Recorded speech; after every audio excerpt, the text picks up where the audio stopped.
오늘이 세 번째 주죠. 세 번째 주는 이제 주의 만찬을 하는 날인데, 왜 주의 만찬을 하죠? 왜 주의 만찬을 하는 것 같으세요? 예수님이 찢겨지신 몸, 고난당하신 고난을 기억하고 예수님이 흘리신 피를 여러분들과 제가 기억을 하는 거죠. 왜 기억을 해요?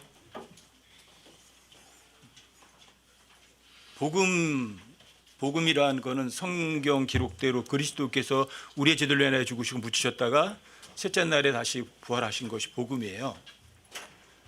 왜 그걸 믿어요? 하나님께서 그 약속을 해주신 거예요. 여러분들과 제가 복음을 믿으면 하나님과 여러분들과 제가 예수님의 청혼을 받아들인 거거든요. 결혼 약속을 한 거예요. 이 세상에서는 약혼만 하면 아내라고 부르질 않죠.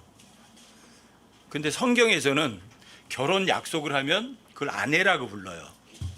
첫날 밤 치르지 않았어도. 그리고 마태복음 1장 20절에서 보면 그 마리아가 임신한 게 요셉에게 드러났잖아요. 그렇죠? 그때 하나님께서 그러잖아요. 아직 결혼 안 했어요. 근데 마리아가 임신했어요. 그러니까 요셉이 몰래 끊으려고 하거든요. 그때 하나님께서 그러잖아요. 내 아내 마리아 데려오기를 두려워하지 마라 이래요. 여러분들과 제가 아직 예수님과 결혼하지는 않았지만 여러분들이 복음을 믿으셨으면 여러분들이 하나님께서 여러분과 저에게 보낸 청혼을 받아들인 거예요. 결혼 약속을 한 거예요. 그래서 여러분들과 제가 아직 셋째 하늘에 올라가지 않았지만 여러분과 저를 그리스도의 신부라고 하고 아내라고 부르는 거예요. 오늘은 그래서 큰 신비라는 단어를 가지고 좀 생각해 보려고 하거든요. 여러분과 저는 그리스도인들은 그냥 일상적으로 일어나는 것들을 믿는 사람들이 아니에요. 성경을 믿는 사람들은 이해할 수 없고 설명할 수 없는 것을 믿는 사람들이에요. 여러분들과 제가 이해하고 설명할 수 있는 걸 믿는 사람들이라면 그건 진짜 성경을 믿는 사람은 아니에요. 창세기 1장 1절이 여러분들이 이해하고 설명하실 수 있으세요? 그 메커니즘을 여러분들이 어떻게 이해하고 설명을 하죠? 과학적 증명이 가능한가요? 그래서 진짜 그리스도인들은 신비를 믿는 사람들이에요. 여러분과 저를 성경에서 뭐라고 하냐면 하나님의 신비를 맡은 청지기라고 그래요. 어떤 사람이요? 여러분 고린도전서 4장 1절 한번 열어보세요.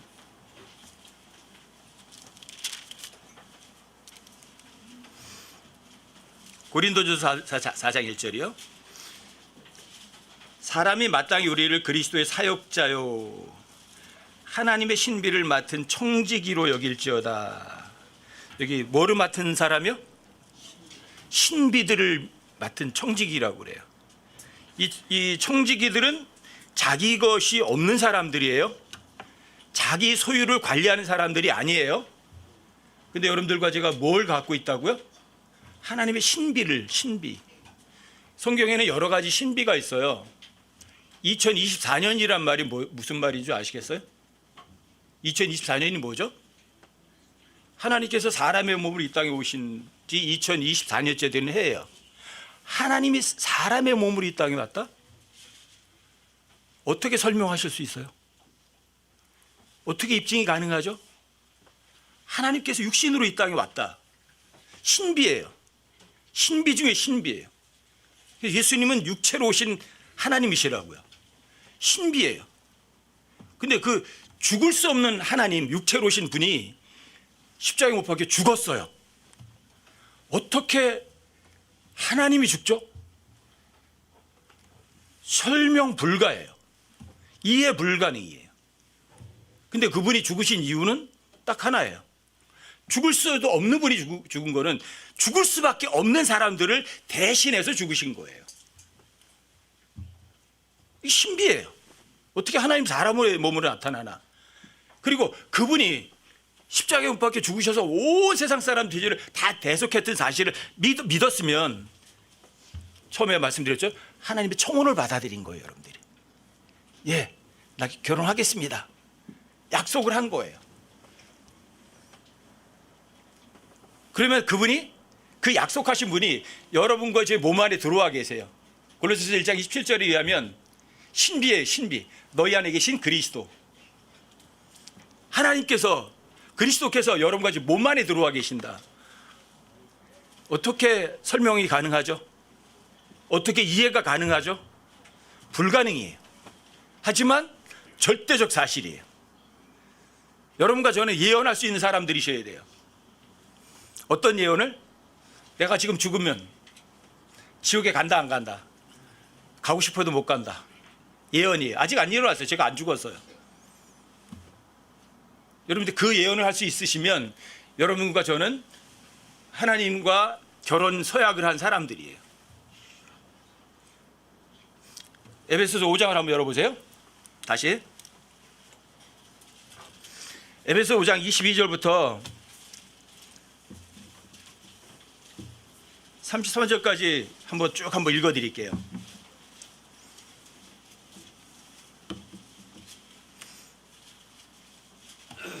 한번 읽어드릴게요. 여기 성경을 전혀 잘 모르시는 분들도 계시니까, 우리 모임에서는 가장 어린 지체가 가장 귀중한 지체고 그 사람이 알아들을 수 있어야만 되거든요. 뭐 여러분들이 신비에 대해서 여기 수십 번 들으신 분들이 많이 계세요. 하지만 수십 번 들었다고 해서 그게 생활이 되진 않아요. 그게 여러분들과 저에게 머리에서 있었다면 마음으로 내려와서 여러분들이 실제로다가 그 신비가 여러분들 삶에서 실제가 되셔야만 돼요. 22절부터 한번 읽어드릴게요. 아내들아, 누구에게요? 아내들아. 여기 이중적이에요. 이 세상에서 아내된 여자들에게도 말하고 또 예수님께는 아내된 사람들에게도 이야기를 해요. 아내들아, 너희 남편에게 복종하기를 주께 하듯 하라. 이는 남편이 아내의 머리됨이 그리스도께서 교회의 머리 되심과 같기 때문이라. 그분은 그 몸의 구원자시니라. 그러므로 교회가 그리스도께 복종하듯 아내들도 모든 일에서 자기 남편에게 복종할지니라. 아내들이 가장 싫어하는 구절이래요. 근데 하나님께서 명령이에요. 남편에게 복종하기를 주님께 같이 복종하라. 그러니까 주님께 복종은 어떻게 해요? 이유를 댈 수 있나요? 이유를 절대로 못 대요. 그냥 여러분들이 옳든 그르든 명령이면 그대로 실행하셔야 돼요. 그 24절에 보시면 여기 이렇게요. 교회가 그리스도에게 복종하듯 이러면서 아내들도 모든 일에서 자기 남편에게 복종할지라. 그런데 이 모든 일이 말 그대로 모든 거예요. 모든 것. 옳은 것, 틀린 것 다 포함해서요. 여기는. 틀린 것에까지도 복종하래요. 틀린 것에까지도 복종한 사람이 있었어요. 누구죠? 사라예요.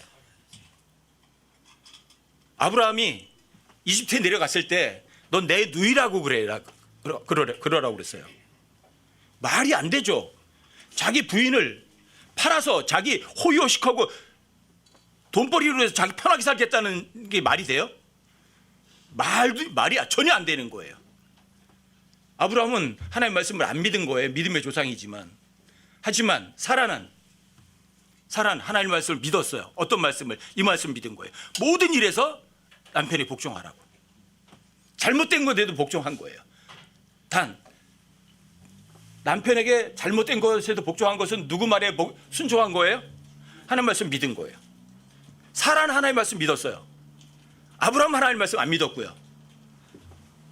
그래서 사라는 파라오에게, 이집트 사람들에게 아브라함의 누이라고 말을 했던 거예요.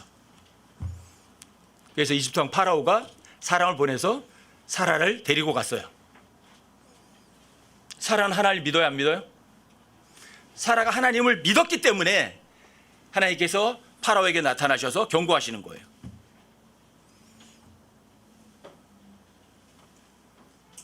자, 아내들은 남편에게 어떤 것만 복종해라?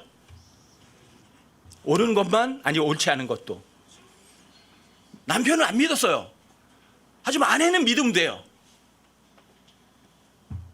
이걸 여러분들과 저에게 가르쳐 주시는 거예요. 남편에게도 얘기를 하세요. 그 다음에 25절에 보시면 남편들아, 남편은 누구죠? 원래 예수님이세요? 또 이 세상에 있는 실제적인 남편들에게도 해당이 되는 거예요. 남편들아, 너희 아내 사랑하기를 그리스도께서 교회를 사랑하사 교회를 위하여 자신을 주신 것 같이 하라.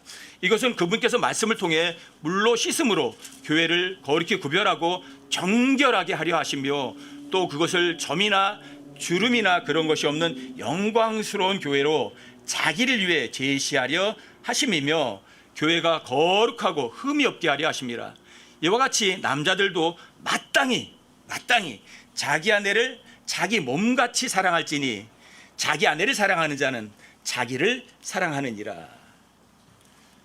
여기 자기 아내를 사랑하는 거는 자기 몸같이 사랑한대요. 자기 아내를 사랑하는 자는 자기를 사랑한대요. 이게 무슨 말일까? 첫 아담이 있죠. 마지막 아담이 있죠. 첫 아담은 누구죠? 아담이죠. 마지막 아담은 누구죠?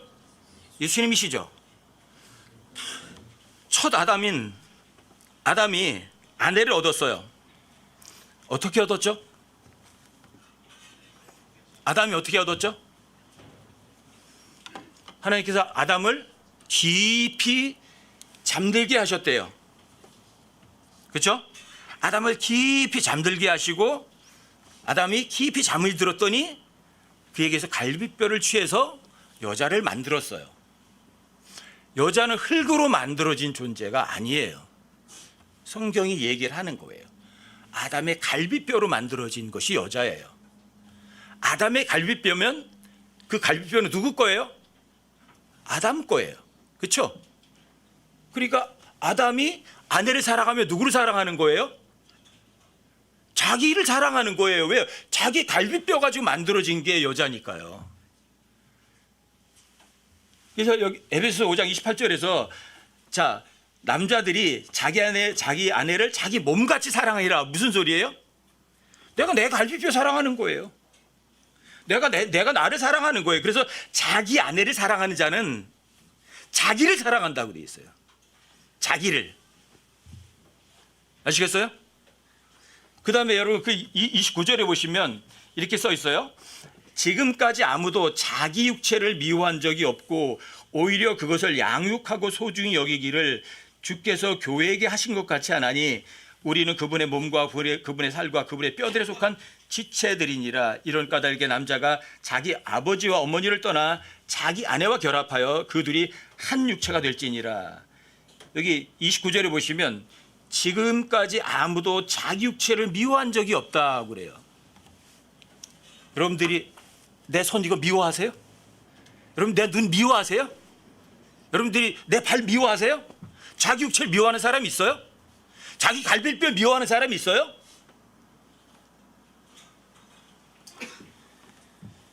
여기 29절에서 아무도 자기 육체를 미워한 적이 없고 그러면 자기 갈비뼈를 미워한 적이 없는 거예요. 또 여러분들과 제가 하나님께서 여러분들이 결혼 서약을 받은 사람들이라면 그분들은 여기 뒤에 보면 이렇게 되죠.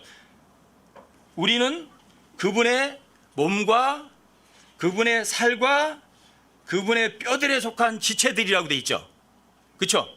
자, 예수님의 결혼 서약을 받아들인 사람이라면, 청혼을 받아들인 사람이라면 여러분과 저는 그분의 지체예요. 그분의 몸의 일부분이에요. 그분의 살이에요. 뼈에 속한 지체들이에요. 그럼 지체들이 미워하는 거 보셨어요? 손이 눈을 미워하나요? 귀가 발을 무시하나요? 그 얘기예요, 여러분들. 이게 신비라는 거예요. 그래서 32절에 보세요. 자, 이것은 큰 신비니라고 돼 있어요. 이것은 큰 신비다. 큰 신비가 뭐냐? 그러나 남편과 아내, 집안에 있는 남자, 여자, 거기에 대해서 얘기한 것만이 아니라 큰 신비가 뭐예요?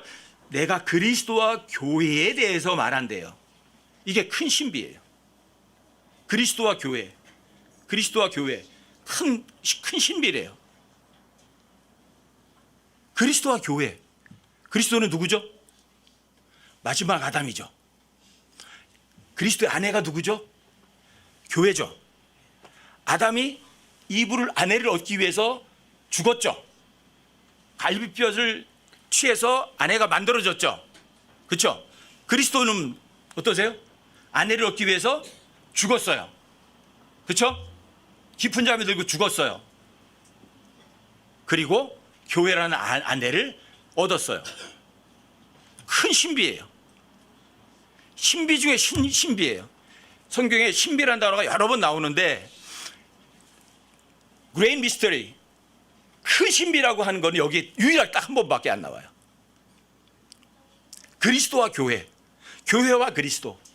그리스도는 남편, 교회는 그분의 아내. 여러분들과 제가 교회다. 어떤 사람이에요? 교회는 복음을 믿은 사람들이 교회죠. 그렇죠? 여러분들이 그 복음은 하나님께서 여러분들과 준 청원서예요. 청원. 너 나하고 결혼해 줄래? 여러분들이 그걸 받아들이면 그분의 아내가 된 거예요. 여러분들이 가나 혼식이라는 영화들도 보시고 옛날에 한참도 그러셨죠. 이스라엘 사람들의 결혼식을 보면 여러분들이 이 큰 신비를 이해를 하는데 어렵지 않으실 거예요. 이스라엘 사람들이 어떤 남자와 어떤 여자가 남편과 아내가 되려면 남자가 그 여자에게 찾아가서 청혼을 해요. 청혼을 해요. 여자가 청혼하는 게 아니라 남자가 청혼을 하는 거예요. 그리고 상황을 설명을 하는 거죠. 자기 소개를 해주는 거죠. 내가 이런 사람이다. 어떤 사람이다. 나 당신을 위해서 이렇게 하겠다. 이야기를 해요. 자, 그게 서약이에요. 결혼 서약. 그게 청혼을 내미는 거예요. 그럼 그 여자가 청혼을 내밀면서 그 앞에다가 포도즙을 한 잔을 놔요. 네가 이 잔을 마시면 청혼을 받아들이는 거고 거절하면 청혼을 거절하는 거예요. 근데 그 여자가 청혼을 받아들여서 마셔요. 무슨 얘기냐? 여러분들과 저에게 예수님께서 청혼하신 거예요. 너 정말 죄인이잖아. 넌 죄인이기 때문에 하늘나라에서 나하고 같이 살 수는 없어. 하지만 내가 널 위해서 피를 흘려서 고난을 당해서 네가 지옥에 갈 지옥을 내가 대신 가서 너하고 나하고 하늘나라 가서 영원히 살 수 있어. 너 나하고 결혼해 줄래? 그게 복음이에요. 받아들이면 여러분과 저는 하나님의 청혼을 받아들인 거예요. 아내가 된 거예요. 여러분들이 구약에서도 보면 이삭은 예수님의 예표거든요. 아브라함은 아버지 하나님의 예표고 이삭은 예수님의 예표예요.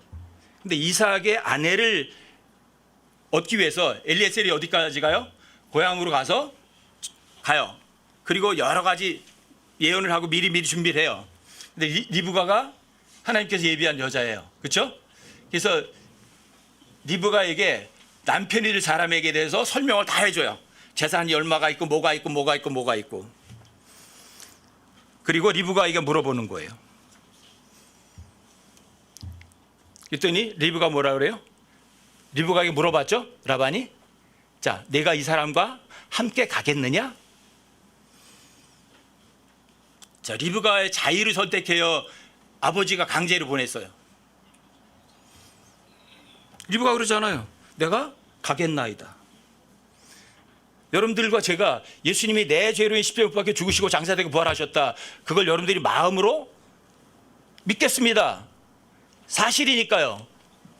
그럼 여러분들과 제가 나는 그분과 결혼하겠습니다 하고 여러분들이 결혼 서약서에다가 도장을 찍어준 거예요. 그리고 여러분들과 제가 그분이 내민 포도즙을 마신 거예요. 그분이 흘리신 피가 여러분들과 저에게 마음으로 마셨기 때문에 여러분들이 그 포도즙 잔을 마신 거라고요. 여러분들과 제가 포도즙 잔을 마시면, 자, 청혼을 받아들이면 그 남편은, 신랑은 이렇게 얘기하는 거예요. 내가 당신하고 결혼할 때까지 다른 여자하고 다시 이런 포도즙 잔을 마시는 일은 없을 거다. 다시 약속을 하는 거예요. 왜요? 내가 저 여자하고 포도즙 잔을 놓고서 약속했잖아요. 또 다른 데 가서 마실 수는 없잖아요. 그래서 내가 하늘에서 당신이 같이 마실 때까지는 다시는 포도나무에서 열매에서 난 것을 먹지 않겠다고 예수님도 약속하셨잖아요. 그리고 어디로 가요? 신혼집을 마련하려고 아버지에게 돌아가는 거예요. 예수님 돌아가셨어요. 여러분과 저를 위해서 처소를 마련하러 가셨어요.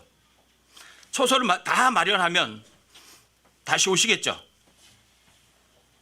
예수님도 가시면서 말씀하셨잖아요. 내가 너희와 함께 포도나무에서 난 것을 새롭게 마시는 그날까지는 마시지 않겠다고 약속하셨잖아요.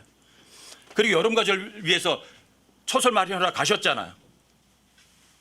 그리고 처소를 다 마련하면 자, 남편도 청혼을 받은 신부도 신랑도 둘 다 자, 결혼식 준비해야 돼, 안 해야 돼요? 남편은 처소를 마련하러 갔고요. 신혼집 마련하러 갔고요. 자, 신부는 어떻게 해야 돼요? 신랑이 오실 때까지 더럽게 살아야 돼요? 깨끗하게 살아야 돼요?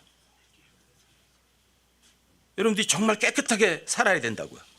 신랑도 신부도 전부 다 결혼식 준비를 하는 거예요. 근데 그 결혼식이 신랑이 신부가 결혼 준비가 다 끝나서 결혼식 날짜를 정해주는 거는 누가 해요? 아버지가 하는 거예요. 그건 아들도 몰라요. 아무도 몰라요. 그 결혼식 날짜는. 아버지, 결혼식 준비 다 됐습니다. 처소 완변이 됐습니다. 저 밑에 신부들 내려다 보니까 다 준비 끝났습니다. 저 이제 가겠습니다. 그러니까 네가 가고 싶은 날 가라. 안 하세요? 누구도 모른대요? 천사들도 모르고 아들도 모르고 아버지만 아시는 거예요. 왜? 그 날짜 정해주는 건 아버지가 정해주시니까. 아들도 모른다고요. 아들도 모르니까 내 신부 될 사람에게 미리 알려주고 싶어도 못 알려줘요. 그게 이스라엘의 혼례식이에요. 그게 혼인이에요. 그 신혼집은 여러분들과 제가 아는 계시록 21장에 가면 새 예루살렘이 신혼 살림할 집이에요. 실제 규격까지 나와 있어요. 가로가 2,400km, 세로 2,400km, 높이가 2,400km가 되는 순수한 천연 보석으로만 되어 있는 살아있는 건물이에요. 거기는 전기도 필요하지 않아요. 햇빛도 필요하지 않고 달도 필요하지 않아요. 왜요? 어린 양이 그 성에 비치기 때문에. 해달도 필요하지 않아요. 건물이 살아있어요. 거기 생명나무가 있고. 그게 여러분과 제가 예수님과 함께 영원토록 거할 신혼집이에요. 거기에 다 마련이 됐을 거예요. 마련하시면 다시 오세요, 안 오세요? 당연히 오시죠. 당연히 오시죠. 여러분들과 제가 정말로 다시 오실 예수님을 기다리는 예수님의 신부가 정말 되셨나요? 그게 중요해요. 여러분들과 제가 예수님의 신부로 예수님을 기다린 사람들이냐는 거죠. 정말 기다린 사람이냐, 아니면 말로만 예수님의 신부가 됐다고 하는 사람들이냐. 어느 것에 해당돼요?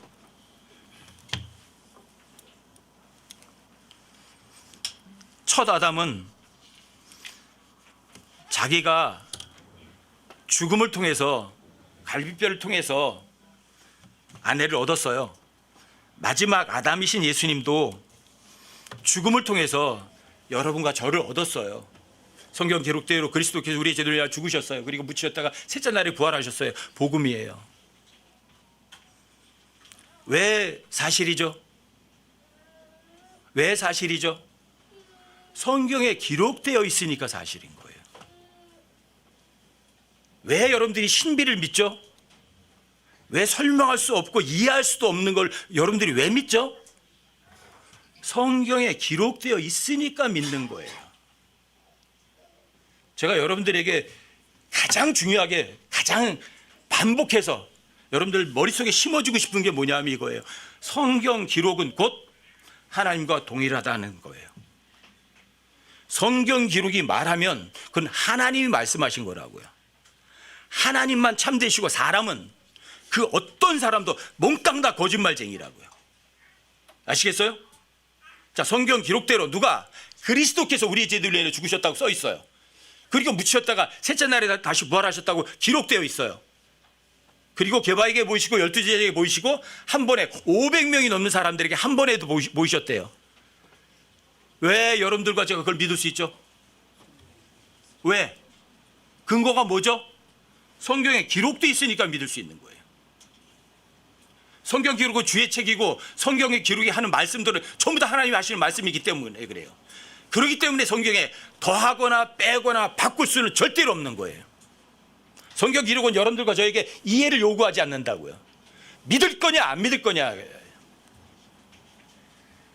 여러분들과 제가 성경 기록이 하나님과 동일한 권위를 갖고 있고 성경 기록대로 그리스도께서 우리의 죄를 위하여 죽으시고 묻히시고 셋째 날에 부활하셨다는 사실을 여러분들이 정말 마음으로 믿었다면 여러분들과 저는 어떤 사람이에요?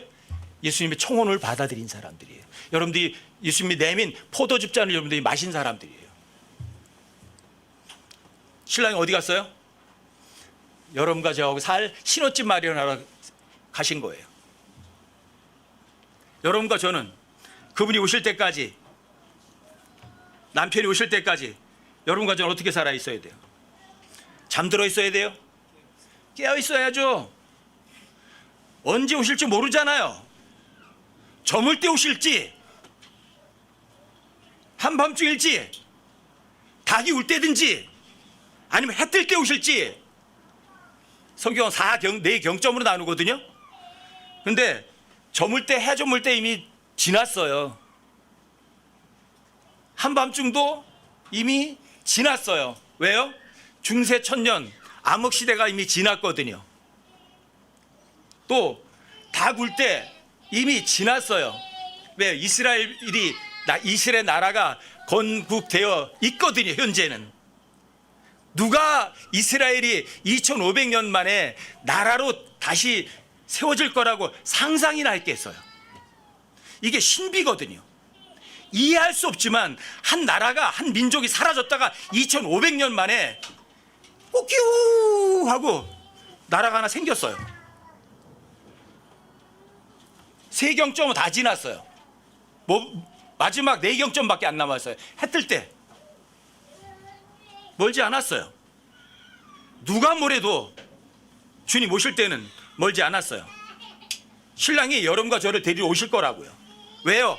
왜 오세요? 성경에 약속하셨으니까요. 다시 오신다고 약속하셨으니까요. 여러분들과 제가 오늘 주의 만찬 해요. 뭘 기억하시는 건지 아세요? 예수님의 청혼을 기억하는 거예요. 예수님께서 나한테 청혼하셨지. 그리고 그분이 처소를 다 마련하면 날 데리러 오시겠지. 오신다고요. 2000년 동안 안 오셨지만 그렇다면 여러분과 저는 초대교회 성도들보다는 2000년을 훨씬 더 이익 보고 사는 사람들이에요. 왜요? 주님이 데리고 오실 날이 그만큼 2000년 초대교회 사람들은 멀었었지만 여러분과 저에게는 코앞으로 가까운 거니까. 마가복음 13장을 한번 보세요.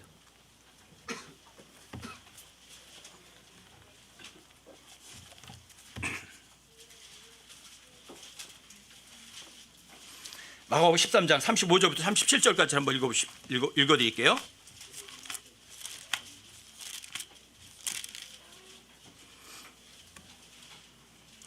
(32절부터) (37절까지) 한번 읽어드릴게요. 32절부터.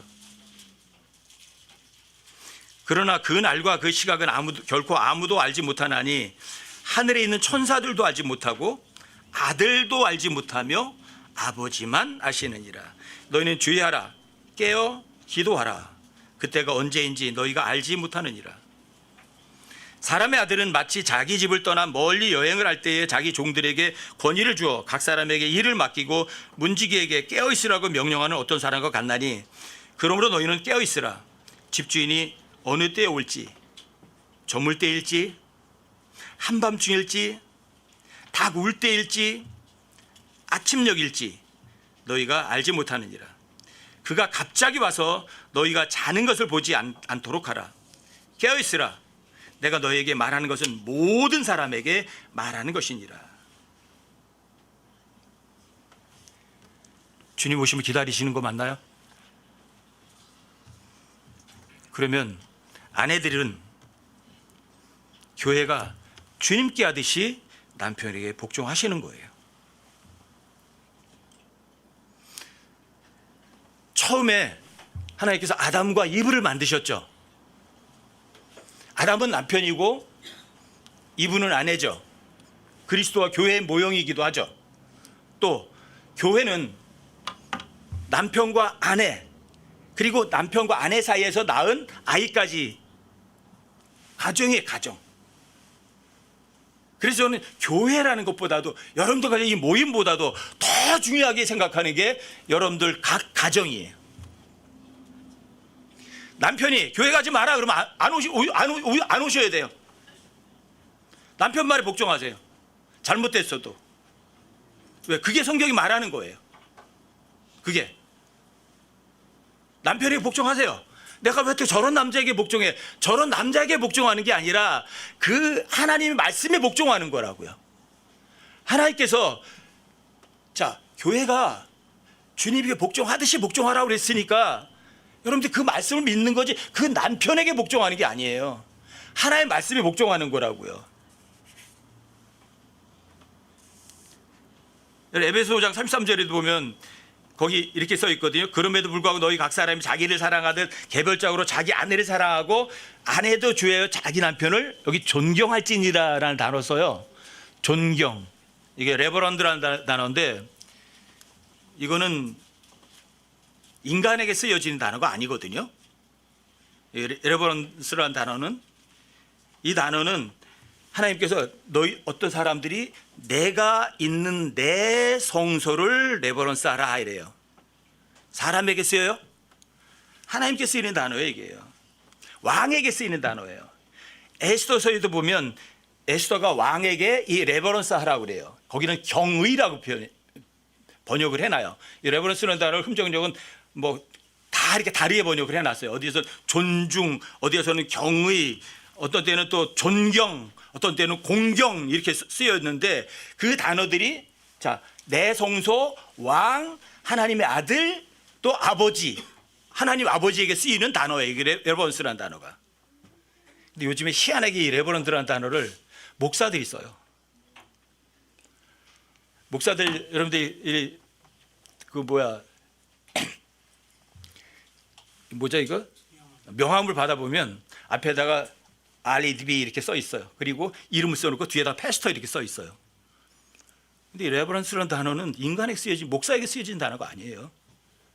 이거 하나님께 쓰이는 단어예요. 근데 여러분들과 저도 마치 자기 남편을 레버런스 하라는 건 뭐예요? 남편을 그리스도께 하라는 거예요. 하나님께 하라는 거예요. 목사들이 이 레버런드라는 단어를 자기들이 써먹으니까 사람들이 전부 다 목사에게 인정받고 싶어 하는 거예요. 왜? 목사가 하나님의 위치를 점하고 있으니까. 레버런드라는 단어를 쓰고 있으니까. 그래서 사람들이 목사에게 칭찬받고 목사에게 인정받으려고 하는 거예요. 목사한테 좋은 소리 들으려고 하는 거예요. 이게 마귀가 단어 가지고 여러분과 저를 속이는 방법이에요. 이게 레버런드라는 단어를 어디다가 써먹어요? 목사가 써먹으니까 목사가 하나님 위치가 돼버리니까 사람들이 하나님에게 인정받는 것을 누구한테 인정받는 거? 목사에게 인정받는 게 하나님께 인정받는 거라 착각하는 거예요. 저도 어렸을 때 그렇게 살았다고요. 목사님에게 좋은 소리 들으면 하나님께 좋은 소리 듣는 거라고, 목사에게 축복받는 거 하나님께 축복받는 거라 생각한 거예요. 근데 성경에 의하면 저같이 성경을 가리킨 사람은 머리가 아니에요. 뭐예요? 뭐예요? 고린도서 2장 19절에 의하면 마디와 힘줄이래요. 저 같은 사람은 머리가 아니라고요. 앞에서 여러분들과 지휘하고 지휘하는 사람이 아니라고요. 마디와 힘줄이라고요. 자, 손이 일을 하려면 뭐가 움직여줘야 돼요? 마디가 움직여줘야죠. 마디가 안 구부러지면 손이 일을 못해요. 힘줄이 있어야 힘을 내죠. 머리가 아니라고요. 근데 마디와 힘줄이 일하는 거는 누구의 지시에 의해서? 머리이신 예수님의 지시에 의해서 움직일 뿐이라고요. 그래서 여러분들에게 제가 부탁하는 거예요. 저한테 인정받으려는 생각 꿈도 꾸지 마시라고요. 저한테 칭찬 받아봐야 여러분들 손해보는 거예요. 저한테 잘 보여봐야 여러분들에게 손해예요. 되돌아갈 거 아무것도 없어요. 사람들에게 칭찬받을 생각 꿈도 꾸지 마시라고요. 저 같은 사람은 뭐 에베소 4장 16절이나 골로새 2장 19절에 의하면 마디와 힘줄이라고 성경이 얘기를 하니까요. 그래서 여러분들과 제가 뭔가 좀 더 원활하게 할 수 있도록 제가 도움을 드리는 사람뿐이지 하나님처럼 레버런드라는 단어를 쓸 만한 사람이 아니라고요. 아시겠어요? 그런데 여러분들과 저는 남편을 누구에게 하는 것처럼 그리스도께 하듯이 여러분 레버런드 하는 거예요. 존경해 드리는 거예요. 여러분들이 존경한 만큼 여러분들에게 되돌아가는 거예요. 남편들은요. 남편들도 마찬가지죠. 남편들도 아내를 어떻게 해야 돼요? 여기 에베소 5장 25절에 뭐라고 되어 있어요? 남편들아 너희 아내 사랑하기를 그리스도께서 교회를 사랑하사 교회를 위하여 자신을 주신 것 같이 해라. 예수님이 교회 때문에 자기 목숨 주셨어요. 감춰놓고 안 준 거 있으세요? 예수님이 자기 아내를 위해서 모든 거 다 주셨어요. 감춰놓은 거 하나도 없어요. 제가 당당하게 부자로 이 세상을 살아갈 수 있는 근거 구절들이 많아요. 근데 특히 에베소 1장 3절 같은 경우는 자, 여러분들과 저에게 하늘에 처소들이든 모든 영적인 복을 주실 거래요. 이미 주셨대요. 주실 거라고 하셨어요. 이미 주셨다고 돼 있어요. 여러분들과 제가 내가 정말 죄인이고 내 죄 때문에 십자가에 못 박혀 죽으시고 장사되고 부활하셨구나. 이게 절대적 사실이구나. 믿는 순간에 주님께서는 하늘의 처소들에 있는 거는요. 나쁜 거 하나도 없어요. 하늘의 처소들은. 근데 모든 거 다 주셨어요. 안 주신 거 있어요? 예수님이 여러분과 저를 그렇게 사랑하셨어요. 그렇다면 가정에 있는 남편들도 마찬가지. 아내 사랑하는 거 자기 사랑하는 거거든요. 그럼 그 안에 내 지체에게 내 것을 모든 몽땅 다 주는 게 뭐가 손해 가나요? 너무 당연한 거 아니에요? 너무 당연한 거 아니에요? 아내를 위해서라면 여러분 목숨을 던지세요. 어떤 사람들이 그래요. 남편이 아내를 위해서 목숨을 던지려니까 그러면 그럴 리는 없지만 물에 아내하고 딸이 떠내려간대. 그럼 누굴 먼저 건지겠냐고. 그런 일은 없겠지만 자 보세요. 정확한 답은 이거예요. 만약에 그 딸이 시집가지 않는 딸이라면 딸부터 건질 거예요. 왜? 엄마가 그걸 원할 거니까. 근데 그 딸이 시집가 딸이라면 그 남편은 아내를 건질 거예요. 왜? 시집간 딸은 그 남편이 건질 거니까. 모순 없어요. 여러분들과 제가 아내를 위해서 자신의 목숨을 버려라. 그 마음부터 가르쳐야 돼요, 남자들은. 근데 이 성경을 안 믿기 때문에 모든 가정에 불화가 있는 거예요. 다 불화가 있는 거예요. 아내들은 남편에게 주님께 복종하지 않고 또 남편들은 아내를 위해서 자신의 목숨을 다 던질 마음도 안 먹고 그러니까 가정 불화가 일어나고 가정들이 다 이혼하고 엉망진창이 되어 있는 거예요. 성경대로 하시라고요. 그런데 아내도 남편에게 죽기 하듯 하면서 존경을 보이는 거는 왜 하는 거예요? 주님이 오실 때를 기다리니까 깨어서 자기를 정결하게 하는 거거든요. 남편도 마찬가지. 아내를 위해서 자신의 목숨을 던지려고 목숨을 내놓고 사랑하거든요. 왜요? 주님이 다시 오실 거니까 마찬가지. 예수님의 남자로서 남편이지만 예수님께는 아내거든요. 정결하게 해야 되니까. 아내도 남편도 아내가 그리스도께 하듯 복종하는 것이나 남편이 아내에게 목숨을 위해서 다 던져 사랑하는 거나 똑같이 누굴 위한 거예요? 주님을 위한 거예요. 주님이 다시 오실 그 혼인식을 위해서 여러분들과 저를 깨끗하게 하고 있는 거라고요.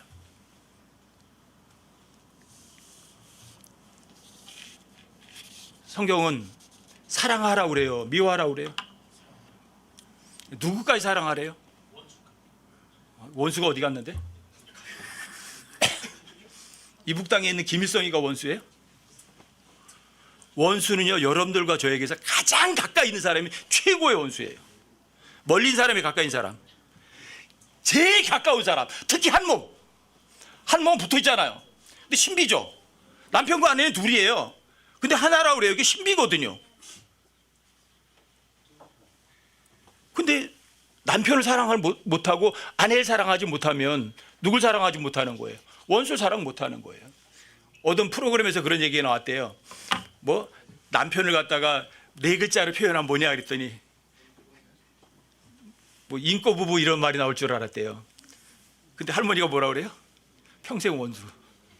저 남편 뭐야? 네 글자로 말해보라고. 인꼬 부부라고 그랬 줄 알았더니 평생 원수. 근데 하나님께서 평생 원수 주신 건 너무 감사한 거예요. 왜요? 원수를 사랑할 수 있는 기회를 주셨거든요. 왜 원수를 사랑해요? 여러분들이 주님의 다시 오심을 기다리기 때문이에요. 여러분들이 주님의 청혼을 받아들였기 때문에 그분이 다시 오셔서 여러분과 저를 아내로 진짜 혼인식을 할 거기 때문이에요. 주님 오실 때 썩어 빠진 열매 드릴 거예요? 아니면 정말 좋은 열매 드릴 거예요? 어떤 열매 드릴 거예요? 여러분, 솔로몬의 노래 아가서부는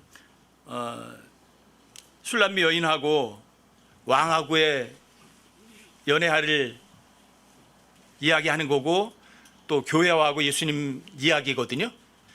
여러분 한번 찾아보세요. 아가서 4장 16절.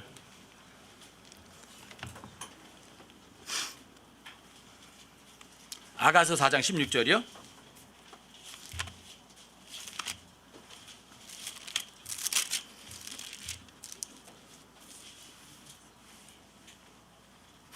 오 북풍아 깨어라. 오 너 남풍아 오라. 내 동산에 불어서 그곳에 향료를 흘려보내라. 나의 사랑하는 이가 자신의 동산에 들어오사 자신의 아름다운 열매들을 드시게 할지니라. 이게 아름다운 열매, 이게 pleasant fruits라고 그랬는데 이게 즐거운 열매 이렇게 하는 게 우리는 알 건데 아름다운이라는 표현을 썼어요. 뭐 즐거운 열매든 아름다운 열매든 여러분들과 제가 주님께 어떤 열매 드려야 돼요? 나쁜 열매, 좋은 열매? 좋은 열매. 아내는 남편에게 축계하듯 복종하면 좋은 열매 드리는 거예요. 남편은 아내를 위해서 자신의 목숨을 다 던져서 사랑하면 주님께 여러분들과 제가 아름다운 열매, 즐거운 열매를 드시게 하는 거예요. 오실 남편 내게 어떤 열매를 드시게 하시고 싶으세요? 아름다운 열매, 즐거운 열매, 아니면 보기 싫은 열매, 맛없는 열매? 그래서 여러분과 저에게 바울이 이런 얘기를 하는 거예요. 서로 사랑하는 것 외에는 누구에게든지 어떤 것도 빚을 져라, 빚을 지지 마라. 여러분들이 물질적인 빚은 지고 아무것도 없어요. 근데 빚은 지셔야 돼요. 어떤 빚? 사랑의 빚은 지셔야 돼요. 어떤 진체가 여러분과 저를 위해서 중보기도 해주잖아요. 여러분 빚을 진 거예요. 여러분들과 저를 위해서 어떤 사람이 뭐 어려울 때 도와주잖아요. 여러분 빚쟁이 되신 거예요. 다른 사람을 사랑하는 자는 모든 율법을 다 성취한 거니까. 원수부터 사랑하세요. 원수부터 사랑하는 것이 어떤 것? 주님의 다시 오심을 기다리는 사람이에요. 아시겠죠? 여러분들이 원수를 사랑하고 또 내 지체를 사랑하는 것은 누굴 사랑하는 것? 바로 주님 사랑하는 거예요. 오늘 주의 만찬은 바로 이 큰 신비를 기억하는 거예요. 이건 큰 신비예요. 그리스도와 교회. 주님 저 위에 계세요. 나 이 안에 있어요. 근데 그분과 내가 한 몸이에요. 그분은 몸의 머리세요. 여러분과 그분들이 각각의 지체들이에요. 여러분들과 제가 갖고 있는 기능들은 다 달라요. 저 같은 경우는 기능이 어떤 기능이냐면 마디와 힘줄에 해당이 돼요. 어떤 사람은 발가락에 해당하는 사람도 있을 거예요. 어떤 사람은 귀에 해당하는 사람도 있을 거예요. 다른 사람의 기능에 대해서 부러워할 필요는 전혀 없으세요. 각자 자기의 주어진 기능에 충실한 거예요. 근데 그 첫 번째 기능이 이거예요. 아내면 아내로서, 남편은 남편으로서 그 기능을 충실히 해라. 그것이 바로 다시 오실 주님을 위해서 여러분들이 깨어있는 거고 자기 몸을 정결케 하는 삶이다. 아시겠죠? 큰 신비 꼭 기억하세요.